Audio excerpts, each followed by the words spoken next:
A crucial part of developing a 2D platformer game, and any game for that matter, is the camera that follows the player. It seems to me that it's oftentimes overlooked and taken for granted by people that play video games, and I'm guilty of that as well. But a well thought out camera follow is actually very important, and depending on the game you are playing, can bring you kind of a different feel to it. Based on the follow smoothness, if it's too smooth or too snappy, or maybe it's not any of those things, it's just simply static, and your levels don't include dynamic movements of the camera. Nevertheless, it is important. And that's what we're going to be doing in this video. We're going to be building a camera controller script for a 2D game. Before we get on with the tutorial, I want to point out that this project will be on my GitHub page and linked in my description. Anyways, let's get going and make ourselves a cool camera follow effect. Alright, so let's get this party started. So as you can see here, I have drawn a pretty quick and easy map for us to play around. And actually I have a player here, as you can see. I have a main camera as well, and on the left hand side you can see that I have a grid, which is the tile map that you see here on the right hand side, and the background, which is one of the tiles actually from the tile palette, this one, and I just created a scaled version of it. So yeah, I also have a canvas, which is the image, and that image is exactly that tile, this dark kind of blue-ish. So yeah, also we have the player here. I have a ground check, which doesn't do anything here in this instance, because I've been playing around with character movement. I've been playing around with camera controllers and a lot of other things, so I'm just gonna leave that there. But for this tutorial's sake, we really don't need it. So yeah, in general, this is what we have. And if I start this game, you can see that the character is moving, and we can do all sorts of things with it. Here in the inspector, if we go to the player, we can play around with all of its properties here, like for example the speed. We can change the jump force and all those other things, but we don't want to do that now. We want to create a follow script, or a follow camera, sorry. So what I have here in my assets folder is I've separated my projects in 3 folders basically. I have the graphics, which is non-essential for now.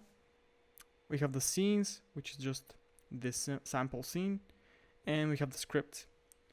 So this thing here is what is important. I'm gonna go ahead and create a C# script, which I'm going to name camera follow controller. Alright, so this created my camera follow controller, and I'm gonna double click it so that I can open it up in Visual Studio. Alright, so let's get started with the follow script. And the first thing that we're gonna need to do is actually remove the start and the update methods here. We're not going to need those, and we're gonna need to write public game object player. I'm gonna name my game object player, since that's what we're passing here in the script from the Unity editor. And the next thing that we're gonna need is the public float, which is going to be our time offset. And that's pretty much it for the variables. The next thing we're gonna add is the fixed update method, which is going to execute a fixed number of times, hence the name. We need that in order to kind of fix a couple of problems that we will eventually have with using the update method instead of the fixed update method. You get all of these kind of flickering effects of your camera in your player. So yeah, this is what we must use. So first of all, here in the method, we are going to initialize a vector 3 variable, which is going to be our start position, and that is going to be the transform dot position. So the transform property of the camera follow script.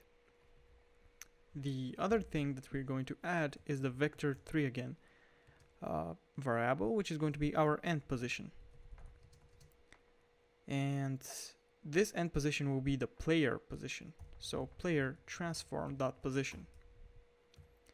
Right? So we want it to be the player transform position because we want to move from where the camera used to be to where we want it to go. And we want to do that in a kind of smooth way, and that's why we're using actually the time offset, which reminds me to kind of set a default value here, 0.5f, which is actually it's slow. Let's make it 2.5f. Okay. And now what we need to do is actually linear interpolate between these two values, the end and the start position.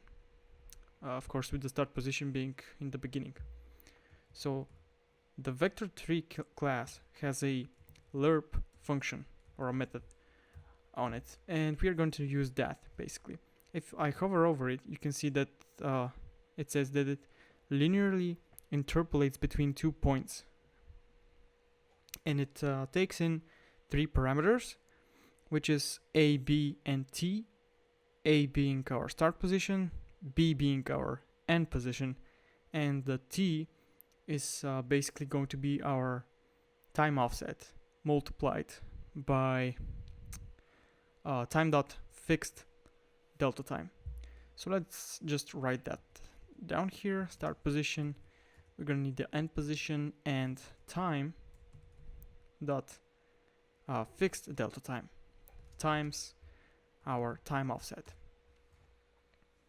Okay, so let's go ahead, save this, and see what we have done.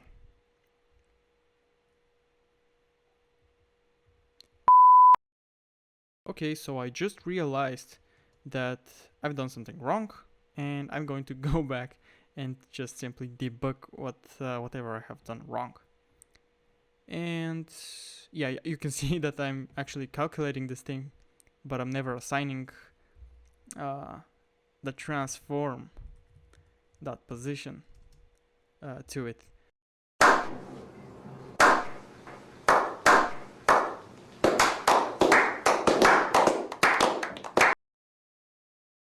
So our camera is always going to stay there basically. So if I go back to Unity now, I'm going to get this thing, which is not working again. Yeah, so what I also forgot to do is actually pass in our player object to the script and actually pass in the script here. So the newly created script that I just created is actually going to be dragged here on the main camera, and I'm going to again drag the player to the player variable. So now it should work. Whoa, what the hell happened? Okay, so a couple of things here. First of all, if I go to the inspector on the main camera and I run the game, you can see that position just simply going crazy. It just goes nuts, right? So the first thing that we can do here is go back to the script and simply assign the end position dot y to 0. First of all, this is going to prevent a vertical kind of movement and only allow horizontal. And the other thing that we're going to need to do is assign the z to, or the Z to minus, let's say 10. And let's see the result again. Right? So you can see now that it finally works. And if you're asking yourself why I did that minus 10 thing on the Z axis, if I stop the game and open up the 2D view of the game, the 3D, sorry, you can see that our camera is a bit above or in front, sorry, of the whole map. If I play around with the value here, you can see that it moves, and if it's a positive value, it goes just beyond the map, and that's why we are not seeing anything on the camera preview.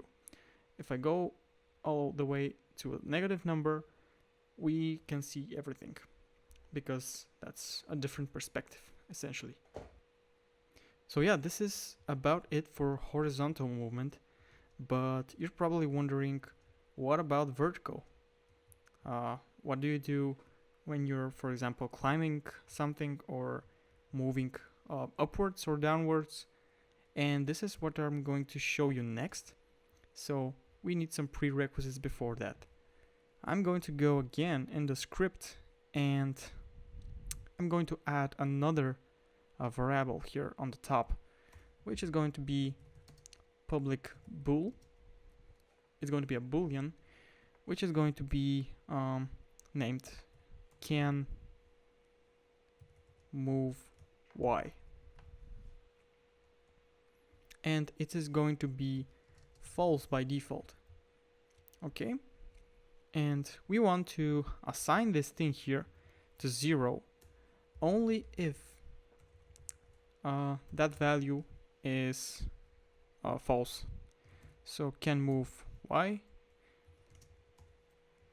and the y position, I'm gonna pass it here. So yeah, we have the, if we cannot move y, then we want to assign it to 0, right?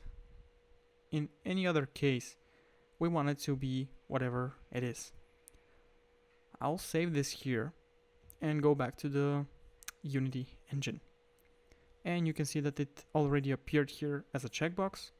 Now, if I start the game and I start moving, nothing will happen on the y-axis. Only the x-axis will move. So if I click on it, you can see how the camera moved downwards, and it kind of centered the player on the screen. And now if I start moving and I jump, you can see how it works on the y-axis as well. Right, so this is generally it for this video. There are other sorts of techniques and ways that you can make the camera move, such as smooth dampening, but I wanted to basically keep this short and simple, even though it got a bit messy. So if you enjoyed watching me struggle creating this thing, please make sure to subscribe and like, and I will see you in the next one.